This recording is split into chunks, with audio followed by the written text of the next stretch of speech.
They made it too low. It should have been higher up.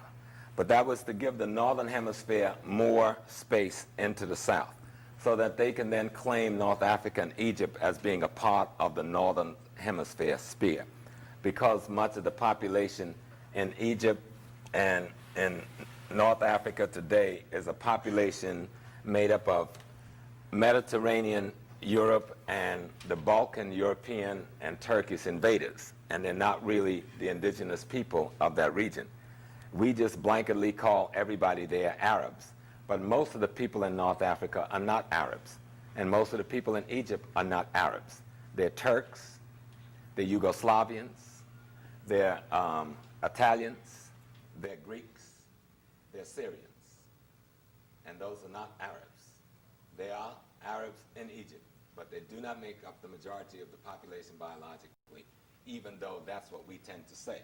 Just like we tend to assume that most Egyptians are Muslims. That is true, but a significant population in Egypt is Coptic Christians and do not have the same loyalty to Arab nationalism and to Islam as those who are Muslims. But we never see this play out because we stereotype everybody in the Middle East that everybody is Muslim.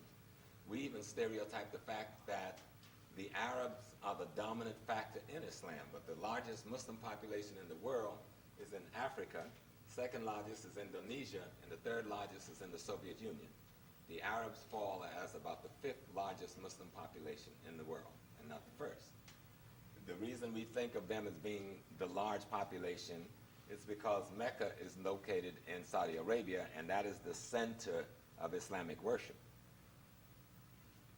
So, as we looked at some of the ancient history, if you go backwards, as I was showing you the other day, this institution, this particular one, this Ipet Isut, it was a university system. Plato studied there, Aristotle studied there for some short period. Thales was the first major Greek to study there. They came in there during the time of the Persian occupation in the 500 and the 400 BC. And the Persians allowed the Greeks to come in because the Persians hired a lot of Greek mercenaries to fight for them.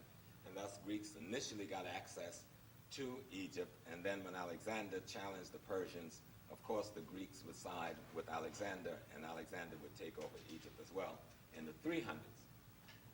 But what happened in all of that period, the Africans who lived here in the Nile Valley, with all of these invasions coming from Greece and then from Persia, or what is now Iran, and then later from Italy, which was then called Rome, the Africans would migrate south and southwest. So that if you go to a place like Ghana today, or you go to a place like Senegal, and you would see the Wolof people in Senegal, they will give a history that show them migrating out of the Nile Valley. Nile Valley is our word for Egypt. If you go to Ghana and you see a people like the Ga people would say they migrated not from Egypt, but they migrated from Palestine. And that they migrated at the time Palestine was invaded by the so-called Hebrew Israelite group.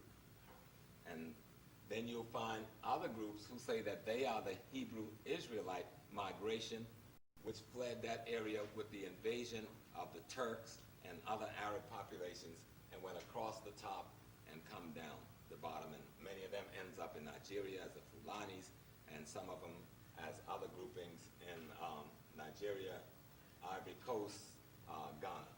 And then if you look at a group like the Ebe in Togo and Ghana, the Ebe in Togo and Ghana say that they represent the priest class of Egypt, the family of the priest class, which you will see appear when the Hebrews copy the Egyptian system. They would also create a priest class, which is called the Levites.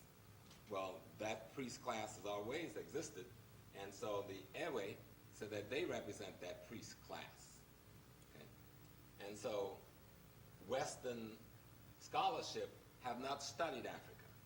They've studied them and then kept the study secret. They have not exposed the study of Africa.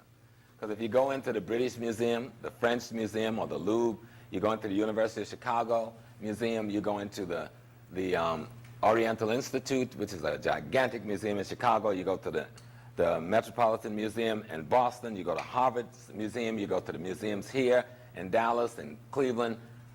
more than 70% of what's in all of these museums that concern ancient history is African. So they've got the materials. They've been to, you go to the Smithsonian, they've been to Africa. That's not counting the warehousing of thousands of pieces of artifacts in basements that they won't display because they're too overwhelmingly Africoid. And yet, when you pick up a history book, you're only seeing cursive reference to Africa. One of the things that you're going to find as you go through black studies is religions. None of what you call the major Western religions came about before 96 AD in terms of having any written document. The first written document, which is called the Pentateuch, or what you call the Old Testament or the Book of Moses, was written in 96 AD at a rabbinical council of Jamni in Syria. Prior to that, there was no Western literature on religion other than the Greek oral tradition around the oracles of Greece. You know, where the god rapes the wife and the father kills the son over the mama. You know, that real freaky deaky stuff that they want to call the epitome of religion. But it's better described as the oracles, meaning fables and stories of Greece. You don't get the Holy Bible, quote unquote, or what you call your Holy Bible, the Catholic canons, until 325 AD. And that was put together at the Conference of Nicaea, called by Constantine. You know, the emperor, this murdering, slaughtering, butchering, killer of babies and women's and thief of other people's property. Y'all know of Constantine, right? He's supposed to have seen a cross in the sky and changed his way while he was going into battle, and God let him win the battle, so from then on he was the Catholic emperor, right? Of course, the word Catholic means universal. And what Rome was saying was that the Roman Empire is universal. We rule everything. And so we have a religion now that is the universal religion, that everybody should become one of us. And that concept is called Catholicism, or the universal religion. And that's when you get your first Bible, though, 325 AD. Now, one has to ask the question, where does the information come from for these books?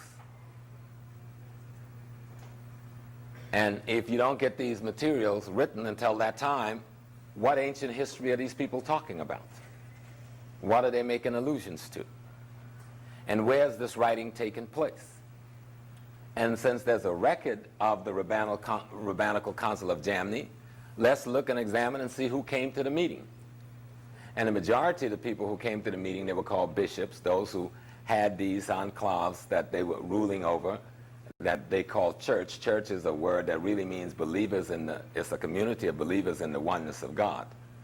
So where did these people come from? The majority of them came from North Africa and the area you call Saudi Arabia. There wasn't much religion happening in Europe in those days. Rome had just come down and invaded Africa. Africa had not invaded Rome. And so Rome had come down and invaded these people and then began to absorb their institutions. So one of the things, how many people in here who are Catholic? So I can send y'all to do some research for yourself.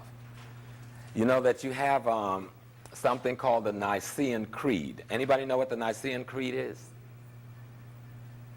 What is the Nicene Creed? Y'all ain't really good Catholics, are you? You know, the Nicene Creed is the Father, Son, and Holy Ghost. All right? It was at the Conference of Nicaea in 325 AD that concept was incorporated in the church. Prior to 325 BC, no one talked about Father, Son, and Holy Ghost. All right? That is a new thing 325 years after the death of Christ. Okay? Something else was incorporated there, the virginhood of Mary. Prior to that time, there was no virginship in the religion. And you can find the Nicene Creed in the Encyclopedia Britannica. And you can see some of the proceedings. And you can see some of the history around it. So you got to look these little things up and see whether it arouses any interest in you. But they become very important because Africa will be the key from the very beginning. And let me show you some things and see what my time is. Since this is my last day, I want to just bring you up really fast. And I'll tell you, the book that everybody should read if you're really interested in understanding foundation, there's actually 3 books you need to read. One is called The Egyptian Book of the Dead. You can be afraid of it because of the name if you wish, but you will be losing a great piece of understanding of your so-called Western civilization if you do not read that book. Because much of what you call your Holy Bible and Quran, the information therein comes from the Egyptian Book of the Dead, or as the Egyptians called a book, the Book of the Coming Forth by Day and by Night. Some people interpret that to mean the book of the coming out of the darkness into the light, or the book of becoming enlightened out of ignorance. Okay? So you should examine that material. Another book is called the Pyramid Text. You can also buy the Pyramid Text now, probably at Barnes & Noble's, but certainly you can buy it at Head Start Bookstore on Atlantic Avenue near Flatbush and Rutland Road. The Pyramid Text. And there is a third one called the Coffin Text. You know, coffin like caskets, you know, coming out of the coffin on those Friday night mysteries that y'all all watch and get spooked out. Now, those 3 books will give you the fundamental foundation of all 3 of the major Western religions. Actually, you will not find a premise in Judaism, Christianity, or Islam, nor a significant allegorical story in either of the 3 that you will not find in those 3 texts, which is written by Africans thousands and thousands of years earlier. The book, the Egyptian Book of the Dead, or the Book of the Coming Forth by Day and by Night, but it will be sold under the title of the Egyptian Book of the Dead by E. Wallace Budge, B-U-D-G-E. He's an English anthropologist or a German anthropologist working in the British Museum who got access to the text in the 1800s and translated it and called it the Book of the Dead because much of the writings came from walls of the tomb. But the reason I'm raising this because in the course of the year, you need to understand why people always put down black studies. You never hear people put down, we have Jewish studies at this college, you never hear nobody doing a put down of Jewish studies. We have Latino studies up here, you never hear nobody putting down Latino studies. We have Slavonic studies and other things, and you never hear a put down of that, nor anybody referring to any of that as being a threat. You got to do world civilization. We had to fight to get world civilization. You do, what do you call it, history, European history. Nobody ever do a put down of European history. You do the United States history. There's never a put down. You only get the put down when somebody talks about African history. And you need to understand why. And we contend that why the put down is here is because there's an academic fraud and falsification of history that has been validated as fundamental historical reality, and we've challenged that and intend to further challenge that with scientific proof. The way they deal with scientific proof when black people present it is saying it doesn't matter. You see? When they present something and you offer to present something, they say it's got to be scientifically valid. When you come with something that's scientifically valid, they say it doesn't matter. We've got to take the posture is what is being said doesn't matter. And what we've got to do for many of you, and I feel a lot of you, because I feel, when you stand in front of this class, you feel people's energies and attitude. Y'all got to give up being afraid. And some of you in this session have even said, so what? So my position is, do you say so what about philosophy class? No, you go in and gobble it up. You want to do the Platonian thing, or the Aristotelian thing, or you want to quote Homer.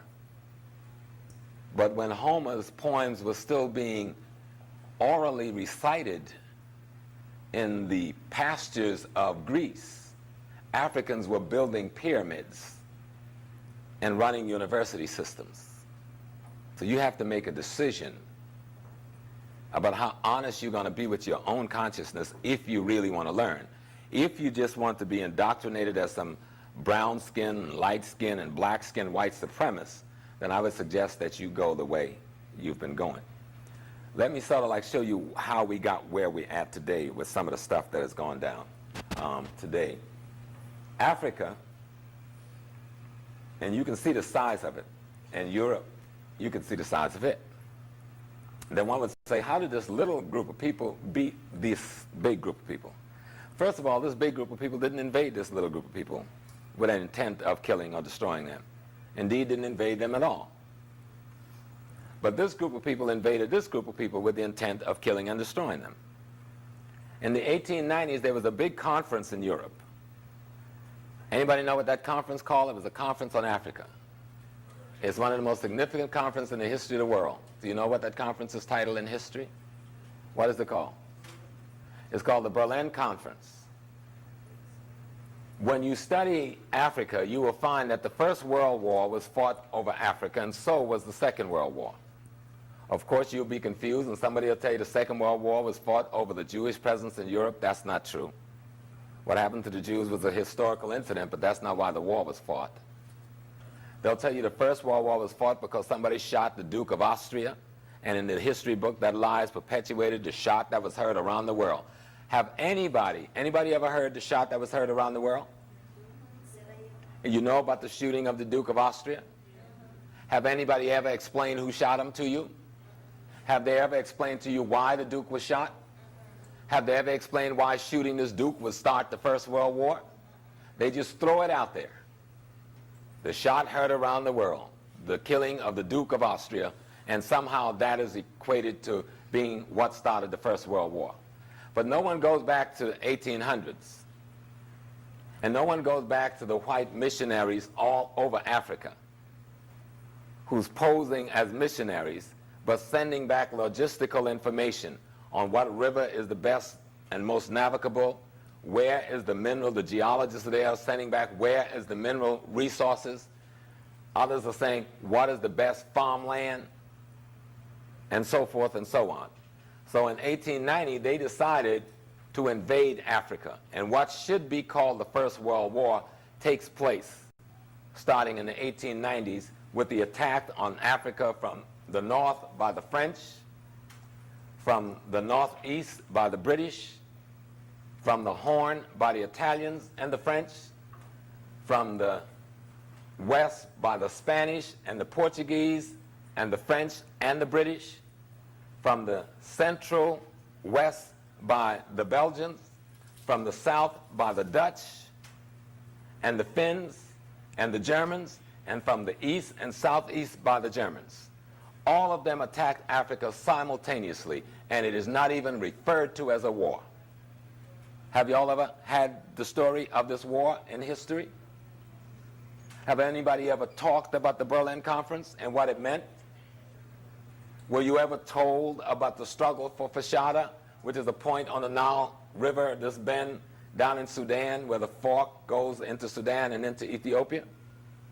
Did they ever explain while the British with the Arab Egyptians began to invade the Sudan, the Italians began to invade Ethiopia, the French invade Morocco and Algeria, the Spanish invade Mauritania and what is now called Sahara, the French invade what is Senegal, Mali area, while the Portuguese invaded what is part of Guinea area, while the British invades, again, what is Nigeria and Ghana, and the German invades what is Gabon, Congo, and Angola, and Namibia, but the Portuguese controls Angola, so the Germans had to run down to Namibia. In the course of all of this, when the fighting was finished and the bloody wars had been fought, the Germans was left with the short end of the stick. Notwithstanding, they had called the conference in the first place to cut Africa up between the Europeans.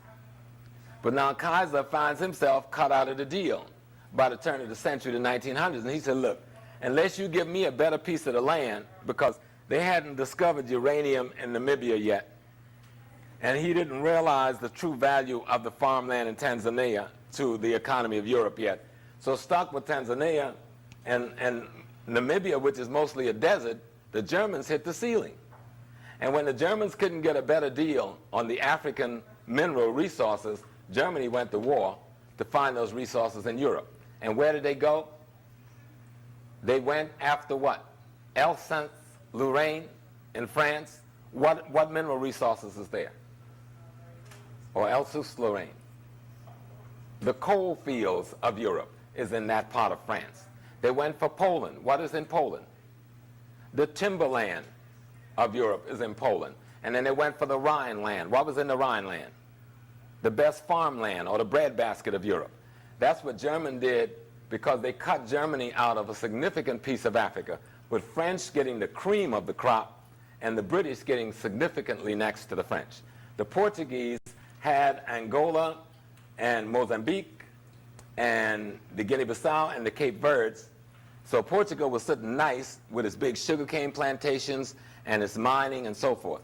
The British were sitting nice because the British ends up in Sudan, in Egypt, in Kenya, and Uganda, while the Belgians got the richest of all. Leopold, the king of Belgium, gets Zaire, or what was then the Congo, which was the center of mineral wealth at that point. And in all of this, the African is launching fierce resistance. These wars are lasting for decades, but it's not even called a war. Some great generals are born and die in these wars. Most of you, any of you, have you ever heard of a general called Tippy II? This is the man who led the resistance in Zaire against the Belgians. An enormous war being fought with bows and arrows against cannons and rifles. The extent to which they defended their territory is enormous to understand, and would have won the war had it not been for the death and the assassination of Abdallah, who was the leader of the Sudanese forces once commanded by Muhammad Ahmed, who's called the Mahdi. And Abdallah got caught blind at his back by the British and the Egyptians because the Ethiopians capitulated, and instead of defending the flank coming from the east, took money to stay neutral. And that was predicated on some funny relationships between the Italians and them, because Ethiopia had a Christian theocracy governing it, and the people they were fighting were Christians, so they found some brothership in this Christian relationship, and because of that, and it's being surrounded by Muslims, it capitulated and did not defend the back of the armies of Abdallah. While the French came down through Algeria, Niger, crossed into Chad to face Abdullah's forces, and the Belgians was coming up from the south. Abdullah and Tippy II had a good chance of crushing both forces if they could have gotten the Menelik family to defend the eastern portion of their country, of their land. But no one even talks to you about this war, or about these leaders, or about their accomplishments. And even with all of the weaponry of Europe, they were losing all over the place until they introduced what? What weapon was introduced into these wars? Huh? No, the gunpowder is already at play. That's what wins in slavery, the gunpowder. What? No, it was the Gatling gun. The Gatling gun, which is the early form of the machine gun. Where you really saw the slaughter of the Gatling gun is when you go to South Africa. Most people think of Shaka Zulu. There was nobody named Shaka Zulu. There was an emperor of the Zulu people named Shaka. Shaka, emperor of the Zulus. But to disrespect him, they won't call him an emperor. He's Shaka Zulu. But Shaka, emperor of the Zulu, never engaged the whites. He never had one single battle with whites. He never fought a war with any white groups. Shaka's activities was around organizing the Zulu nation. And there was some warring between him and those forces he forced into the federation that became the Zulu nation. But the man who took on the European is called Bimbata, General Bimbata, emperor of the Zulu nation. And you've never heard of General Bimbata, who slaughtered in one battle more Europeans on that occasion than had ever been killed in a single battle in history before. And it was on the forces of Bimbata, that is the first time the Gatling gun is used in Africa in recorded history. And in one day's shooting, they killed nearly 30,000 Zulu troops using those weaponry. And once that gun is introduced, the entire war across the continent is changed. And history is altered almost permanently. But no one even discusses this war, because on the heel of this war will come what is called the First World War, when Germany strikes out against its partners in Europe, feeling they have disenfranchised Germany in the taking of Africa. No one even makes that equation. You get some stuff about the Duke of Austria, with no equation being made about why he's been killed. But it was a fighting going on between the royal houses or the ruling families of Europe over the mineral resources of Africa. Okay. I'm going to have to bring this to a close, but you need to understand that. And what you need to understand is that some of the wars lasted for more than 50 years. One particular one is the Portuguese attack on Angola. Who was the queen that led the Angola people for a 50-year war against the Portuguese before they signed a peace treaty? Anybody know her? I mean, you know about Victoria, who did nothing, Bloody Mary, who killed a few people, and Elizabeth, who did nothing but lived off of the fat of the land of the English people, and you don't know? You know these slave-dealing European who helped run the slave trade that produced you in the Caribbean and here. But you never heard of Queen Anne Zanga, who had become Christian, trying to make peace with the Portuguese, and that's where the Anne came from. She took the name Anne as a Christian name in solidarity with these people, hoping that they can have peace if they adopted these people's sacred way, and these people supposedly converted to the Angolan people's sacred way. But it didn't work. And so for 50 years, she defended the coastline against the Portuguese incursion and kept them virtually on the coast as far as where their cannons could shoot. But after her death, her brother took over, and he too converted to Christianity. And when he did, he went into an alliance with the Portuguese leadership and became an ally of the Portuguese, trying to convert others of his countrymen to Christianity. And in the course of this bloody Christian conversion war, the Portuguese, using him and others who would follow, would conquer Angola and would hold Angola, indeed, virtual slaves for hundreds of years, until the MPLA, Liberation Front, would free Angola with the help of the troops of Cuba just a decade ago. And then these people, the Americans and the others who supported Portuguese imperialism, colonialism, and aggression, murdering a couple of millions of Africans, stealing countless trillions of dollars in raw material, would go against Cuba, who come to help liberate these people from this European oppression. And we go along with it because we have no true understanding of history or of the players in history. So it's important that you get into black studies and really get serious and even do some readings on the side, because there's some knowledge and there's some information that have not been laid out.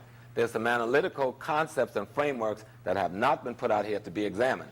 And I'm not saying you should believe anything I say, but I dare you to examine the perspective I've put out there and then come back and tell me what you found.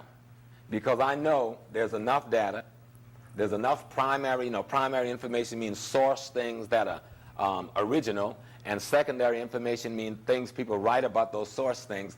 So there's enough primary data and secondary data for me to make my case 10,000 times over. And if you were to begin to do this, you will begin to make a serious case for why this approach to history should warrant what we originally asked for in the 60s, a rewriting of the history books. See, we never asked for black studies. We originally said rewrite the whole history book for the world, and this time tell the truth. And the only way you can do that is include everybody whose history is in this world, so that people write their history and then you synthesize that. The Europeans have not wanted to do that until this day.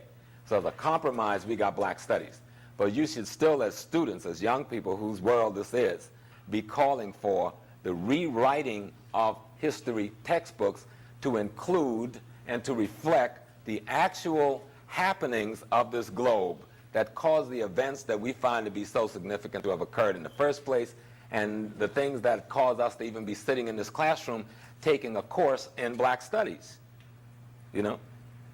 So as I wind this down on Monday, your professors are going to be back. I'm going to take 2 minutes. I'm going to read you one short passage from the book Hosea again, to give you an idea of how some of these people thought.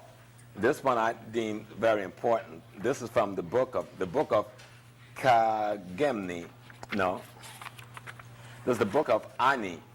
Now don't move just yet, just give me 2 minutes. The book of Ani, one paragraph. It says, do not order your wife around in her house when you know she keeps it in excellent order. Do not ask her, where is it? Or say to her, bring it to us, when she has put it in the proper place. Watch her carefully and keep silent, and you will see how well she manages. How happy is your house when you support her. There are many men who do not know this. But if a man refrains from provoking strife at home, he will not see its inception. Thus, every man who wishes to master his house must first master his emotions. That'll go well today.